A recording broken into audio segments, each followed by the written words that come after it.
بسم اللہ الرحمن الرحیم. السلام علیکم ناظرین. ہم نے سوشل میڈیا پلیٹ فارم سے میں ہوں علی رضا عالمی.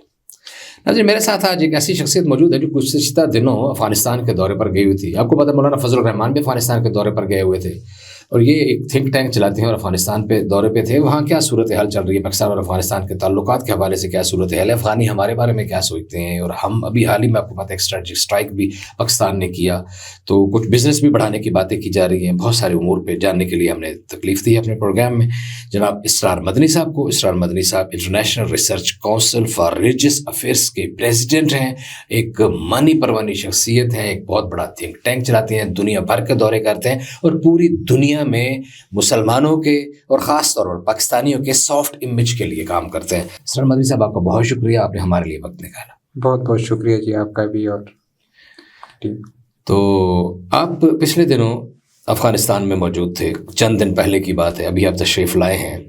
تو کلام شاعر بزبان شاعر, کیا حالات و واقعات ہیں وہاں, کس طرح کی صورتحال چل رہی ہے؟ کچھ شکوے شکایتیں ہیں, ہم نے دیکھا جب سے ٹی ٹی پی کے حوالے سے کچھ معاملات ہیں, کچھ اور شکوے شکایتیں ہیں.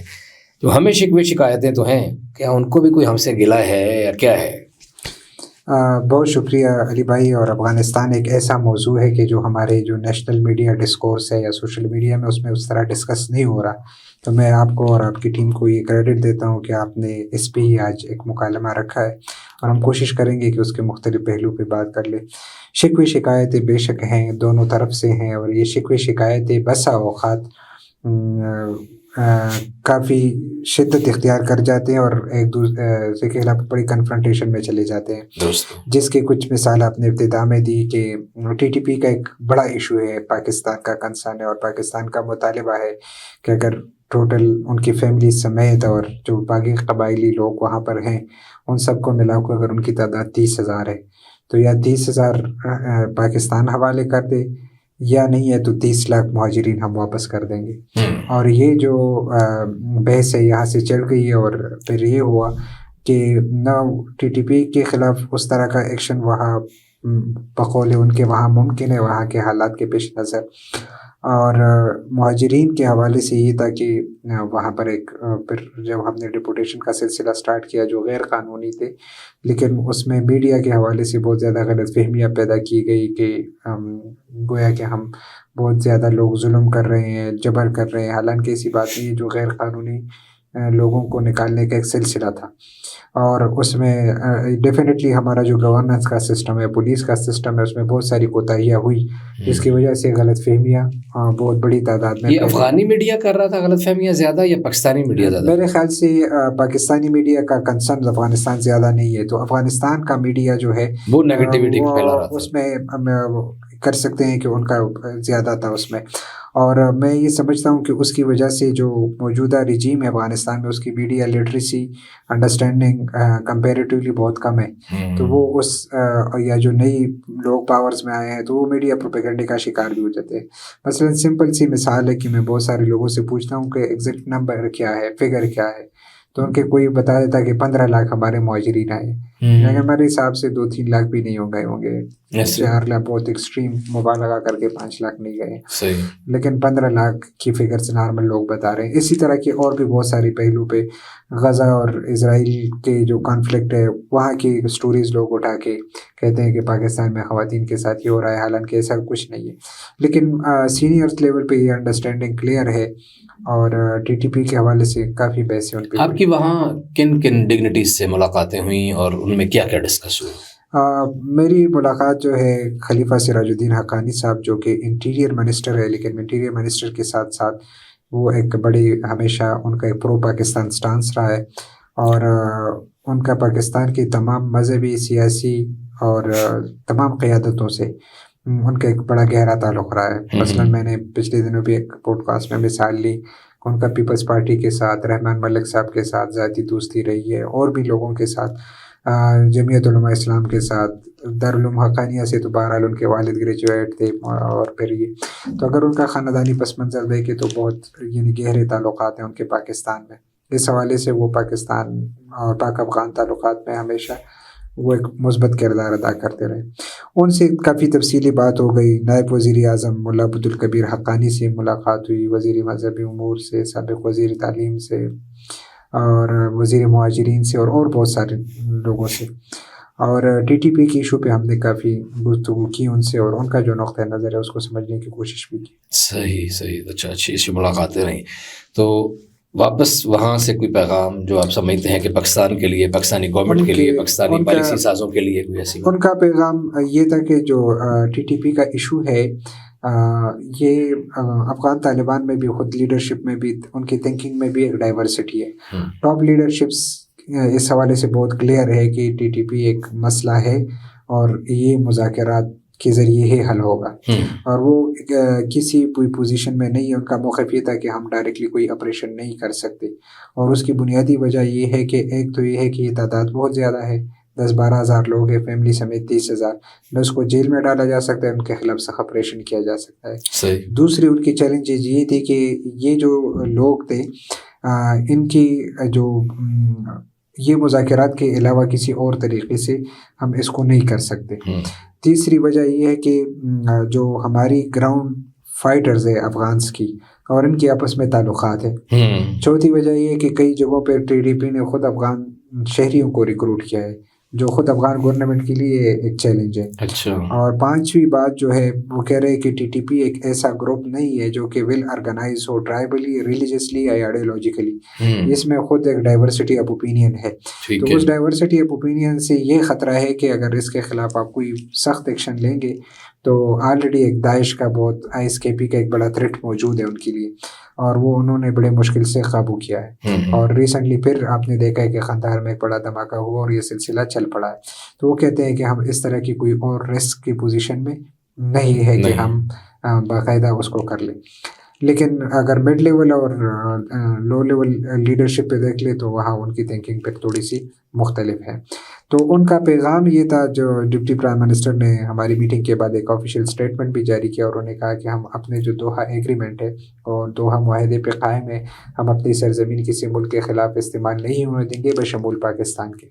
اور ہم ہر وقت تیار ہے کہ اس مذاکرات کو فیسیلیٹیٹ کر لیں. اور ان لوگوں کی رائے تھی کہ جو ماضی میں مذاکرات ہوئے ہیں اس کا ایک مثبت پہلو تھا، اسے جاری رکھنا چاہیے تھا، اور اس کی پالیسیز میں مستقل طریقہ کار اپنانا چاہیے تاکہ یہ سیٹنگز بار بار ہو اور اس کے فوائد نکلیں گے.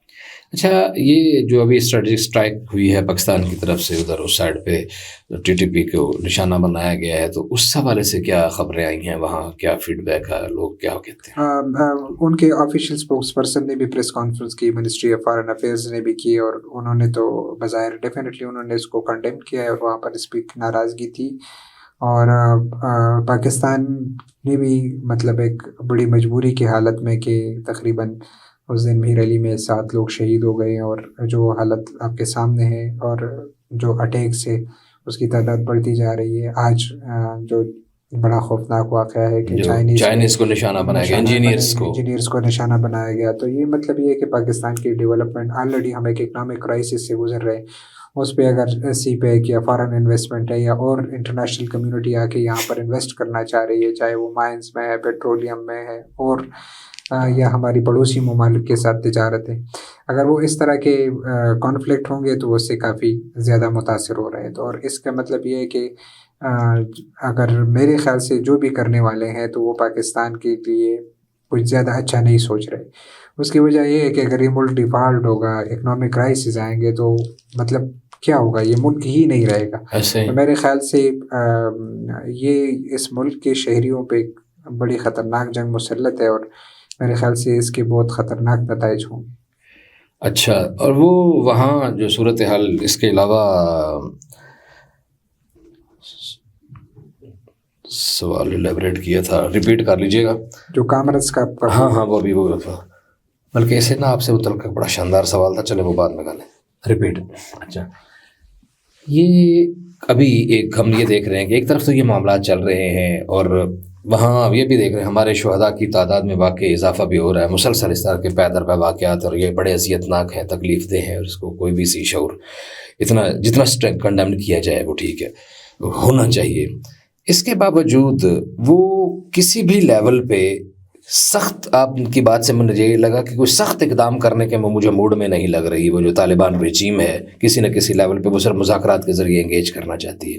لیکن اس کے باوجود پاکستان کی پازیٹیوٹی دیکھیں کہ اس نے پھر بھی ایک ڈیلیگیشن بھیجا ہے تجارت بڑھانے کے لیے, محبتیں بڑھانے کے لیے, روابط کو بہتر کرنے کے لیے, جیسے مہمان نوازی بھی پہلے پاکستان کرتا رہا ہے اور ابھی بھی کر رہا ہے. تو ان چیزوں کو کیسے لے کے آگے چلا جا سکتا ہے, اور کیا یہ ہم بڑھتی ہوئی تجارت دیکھ سکتے ہیں اور نفرتیں کم ہوتی دیکھ رہی ہیں؟ میرے خیال سے میں اور آپ شاید اسی سیشن میں تھے یا کسی اور سیشن میں, مجھے یاد نہیں ہے, کہ جب نیشنل سیکیورٹی ایڈوائزر جنرل ناصر جنجوعہ, تو میں نے ان سے یہ سوال پوچھا تھا کہ اس وقت وہ بحث تھی پاکستان اور انڈیا کی ٹریڈ پہ. ہم نے کہا کہ اتنی زیادہ جو ہے جو ٹینشن ہے اس میں ٹریڈ کیسے ممکن ہوگی. اس نے کہا کہ جیسے کاروبار شروع ہو جاتے ہیں تو پھر بندوقیں خود بخود نیچے چلی جاتی ہیں, کیونکہ وہ دونوں کا اکنامک انٹرسٹ آ جاتا ہے. تو میرے خیال سے ایک تو یہ ہے کہ یہ بھی ہماری اور افغانستان دونوں کی بڑی بدقسمتی ہے کہ ہم ایک دوسرے پر بہت زیادہ بزنس میں ڈپینڈنٹ تھے اور بہت زیادہ ہمارا بزنس تھا, اور وہ والیوم انتہائی کم ہوتا ہوتا ہوتا انہوں نے الٹرنیٹیوز ڈھونڈ لی.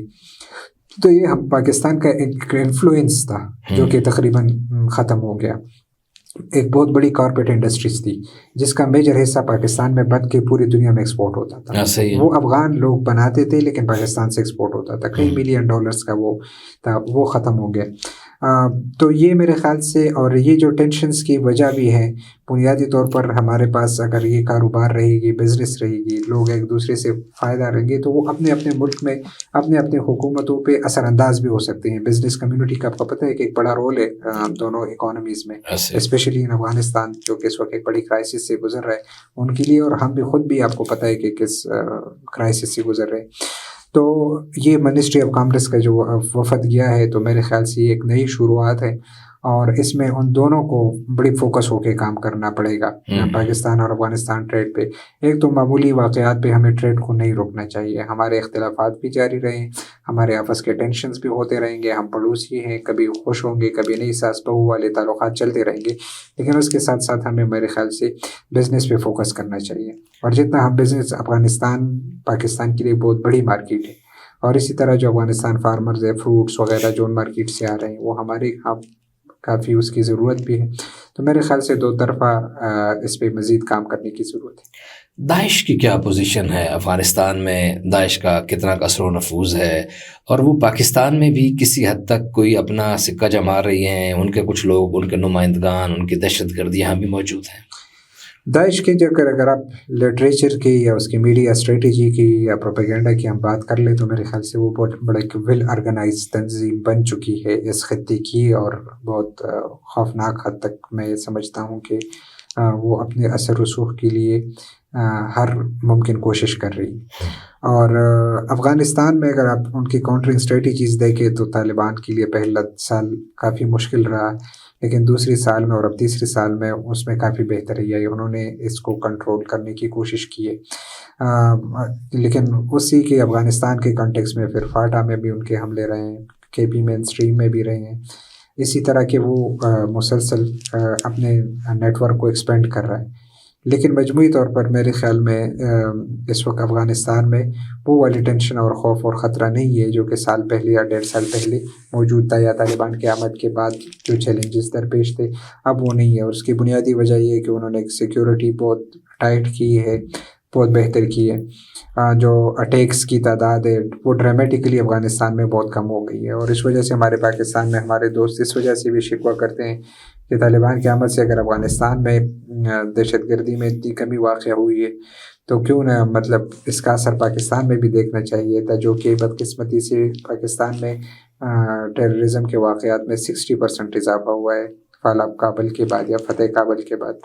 تو یہ ایک ڈسکشنز ہمارے ہاں بھی موجود ہے. اچھا, ایک معاملہ پاکستان نے سلامتی کونسل میں بھی اٹھایا, نائٹ ویژن کیمرے اور گنیں اور یہ وہ اور جدید ترین اسلحہ جو ٹی ٹی پی کے ہاتھ لگا ہے, اس پہ کوئی آپ کی بھی بات ہوئی یا اس حوالے سے وہ لوگ کیا کہتے ہیں؟ میرے خیال سے شروع میں یہ ہوا ہے کہ جب فال آف کابل کے بعد ایک بہت شور شرابے والا ماحول تھا, چیزیں سیٹل نہیں تھی, وہاں کسی کے ہاتھ جو لگا اس نے لیا ہے, کسی نے خریدا ہے, کسی نے قبضہ کیے, کسی نے کیا کیا ہے. لیکن اب تو اس وقت یہ صورتحال ہے کہ میں نے کئی لوگوں سے پوچھا کہ کابل میں ان رجسٹرڈ کوئی اسلحہ آپ نہیں اٹھا سکتے، نہ لے جا سکتے ہیں، چاہے وہ منسٹری کا ہے، کوئی وہ طالبان کا ہے، لیکن اس کی کوئی رجسٹریشن ہوئی ہوگی، نارمل آپ کوئی اجازت ہی نہیں ہے کہ آپ اس طرح کے بہت سارے اسلحے جو ہے وہ کلیکٹ کیے گئے، دوبارہ منسٹریز میں جمع کیے گئے. لیکن یہ ہے کہ ٹی ٹی پی کے جو پاکستان کا یہ شکوہ کہ ٹی ٹی پی پہلے سے منظم ہو کر آئی ہے، میرے خیال سے یہ مبنی برحق ہے اور یہ بات درست ہے. یہ درست ہے کہ پہلے سے زیادہ منظم ہو گئے ہیں، زیادہ طاقتور ہو گئے ہیں، زیادہ خطرناک ہو گئے. اچھا، داعش کے حوالے سے جو میں نے آپ سے پوچھا تھا، ایک چیز اس میں رہ گئی کہ آپ نے یہ تو ارشاد فرمایا کہ وہاں وہ بھی اس طرح نہیں جو طرح پہلے شروع میں ہو رہا تھا، لیکن آپ نے ٹی ٹی پی کے حوالے سے تھوڑا سا فگر دے دیا کہ 25-30 ہزار کے لگ بھگ لوگ ہیں، 12-14 ہزار فائٹرز ہیں، باقی ان کی فیملیز ہیں. داعش کے حوالے سے کوئی فگر آپ کے نالج میں ہے، کیونکہ آپ بڑا ریسرچ کا کام کر رہے ہیں، کہ کتنا فگر ہے افغانستان میں، کتنا پاکستان کے ایریاز میں؟ میرے خیال سے داعش کی فگر تھوڑی سی مطلب پروپیگنڈا وائز تو بہت زیادہ میڈیا اور وہ ساری انگیجمنٹ وائز میں نے کہا پبلیکیشنز میٹیریلز وہ میں دیکھتا ہوں وہ بہت زیادہ اسٹرانگ ہے. لیکن فکس فگر اس وجہ سے نہیں آتی. ایک تو یہ کہ جس نیریٹو پہ یا جس ایک سیکٹیرین آئیڈینٹی پہ وہ کام کر رہی ہے تو اس کے لوگ اس خطے میں بہت کم ہیں، وہ تعداد بہت کم ہے. اس وجہ سے وہ نمبر، یعنی آپ کو بڑا گروپ آئے گا، آپ کو 1,00,000 لوگ ملیں گے تو آپ اس میں نیریٹو بلڈنگ کریں گے، 100 لوگ اس میں سے اپنے قائل کر رہیں گے اپنے ایکٹیویٹیز کے لیے. تو اسی طرح ان کے پاس جو رہی سہی کمیونٹی ہے وہ بہت کم ہے. دوسرا یہ تھا کہ پہلے یہ جب سے اسٹارٹ ہو گیا تو ایک لوکل آرگنائز گروپ تھا، لیکن اب میرا تجزیہ یہ ہے کہ اس میں بیرونی امداد شامل ہے اور ان کے ایکسپرٹس بھی شامل ہیں. جس طریقے سے وہ نیریٹو بلڈنگ کرتے ہیں وہ ہمارے لوکل کسی پاکستانی بندے کا کام ہی نہیں ہے، کہ وہ جس طریقے سے چیزوں کو مینیج کر رہے ہیں، جس طرح لٹریچر کو کر رہے ہیں، جس طرح میڈیا ٹولز کو استعمال کر رہے ہیں، تو ہائی آفیشلز یا ایکسپرٹس کا کام ہے کہ وہ جو لوگ کر رہے ہیں. تو میرے خیال سے یہ جو ہے اس کا میڈیا کا جو میں جہاں تک میری ایکسپرٹی ہے یا لٹریچر کا جہاں تک میں دیکھتا ہوں اس میں وہ مسلسل تیزی کے ساتھ آگے بڑھ رہے ہیں، بہت تیز سے ان کا اثر و نفوذ بھی بڑھ رہا ہے. اس کا مطلب تو ان کو فنڈنگ کہاں سے ہوتی ہے؟ کوئی کن ملکوں سے؟ کئی ماہرین سے اس پہ بات ہو گئی اور انہوں نے کہا کہ ہاں 2018 کے بعد سے ایک فنڈنگ کا سلسلہ ان کا ہے مختلف سے، اور اب یہ کلیئر نہیں ہے کہ یا یہ کوئی اسپیسیفک ایجنڈے پہ کوئی کر رہا ہے یا یہ جو ہے بہت سارے لوگ ان کے نیٹ ورکس کا آپ کو پتہ ہے ماضی میں مڈل ایسٹ میں ابھر کے آئے، شام، عراق، تو بہت ساری جگہوں پہ، اور یہ انفلوئنسر بھی یہاں تک نہیں رہا. یہ انفلوئنس انہوں نے آپ کو پتہ ہوگا کہ امریکہ سے لوگوں کو ریکروٹ کیا اور بھی مغربی ممالک سے بھی لوگوں کو کیا، ہر جگہ ان کو اپنا ٹارگیٹ آڈینس معلوم تھا. تو میرے خیال سے ایک بہت بڑا گروپ ہے، بہت بڑا نیٹ ورک ہے جو ان کو فائنانس کرتا ہے. کچھ ایسی خبریں بھی ہم نے دیکھی تھی انٹرنیشنل ورلڈ میں کہ کہیں نہ کہیں ان کے تانے بانے شاید امریکن کی کوئی پروکسیز سے ملتے ہیں، کوئی امریکن کی ایجنسیاں یا کوئی شاید ان کو فنڈنگ کرتے ہیں یا انڈیویجول گروپ کرتے ہیں، یا بھی جیسے ماسکو میں دھماکہ ہوا ہے داعش نے قبول کیا ہے، تو وہاں کیا آپ کو لگتا ہے کیا ان کے مقاصد ہو سکتے ہیں؟ یہ تو خیر بہرحال ایک بہت مشکل وہ ہے، سوال بھی ہے اور مختلف موضوع ہے جس پہ میری اپنی خود زیادہ وہ نہیں ہے، ریسرچ نہیں ہے. لیکن دنیا میں ماضی میں تو ایسا ہوتا آ رہا ہے کہ مختلف پروکسیز چلتے رہے، چاہے وہ انڈیویجولس تھے، چاہے وہ کسی ملک کے تھے یا نہیں تھے، لیکن کسی خاص گروہوں کے مفاد میں بھی ہو سکتے ہیں، کسی خاص جماعتوں کے مفاد میں بھی ہو سکتے ہیں. تو اس کا اندازہ نہیں ہے کہ مجموعی طور پر یہ اس کی کیا صورتحال ہے. لیکن میں یہ سمجھتا ہوں کہ جیسے امریکہ کے لیے خود بھی ایک آئس کے پہ ایک درد سر رہا ہے، اور اب بھی آپ اگر مغربی اور ان جتنے تھنک ٹینکس ہیں اداروں کے رپورٹس ہیں تو وہ ایک بہت بڑی تھریٹ کے طور پر آئس کے پی کو دیکھتے ہیں. بلکہ آئس کے پی خود جب امریکہ یہاں پر تھا نیٹو فورسز تو ابھی 2-2.5 سال ہو گئے نکل گئے نا، جیسے پہلے جو امریکن یاد تھے تو ان کے لیے خود بھی ایک بڑا درد سر رہا ہے کہ سیکیورٹی کے حوالے سے. بہت شکریہ آپ نے ہمارے لیے وقت نکالا. آخری گفتگو میں کوئی خاص پیغام دینا چاہیں اپنے ناظرین کو، کوئی چیز؟ بس اپنے ناظرین سے میری گزارش ہے کہ یہ جو چینل ہے اس کو سبسکرائب کر لے، اور نئے موضوعات آپ کو ملیں گے، خاص کر کرنٹ افیئرس کے ذریعے سے. میں خود بھی اس کو فالو کرتا ہوں، سنتا ہوں، محسوس ہوتا ہوں اور بہت کچھ سیکھتا ہوں. تو یہ ایک اچھا پلیٹ فارم ہے اور یہ آپ لوگوں کے لیے، اور آپ اس سے استفادہ کر لیں.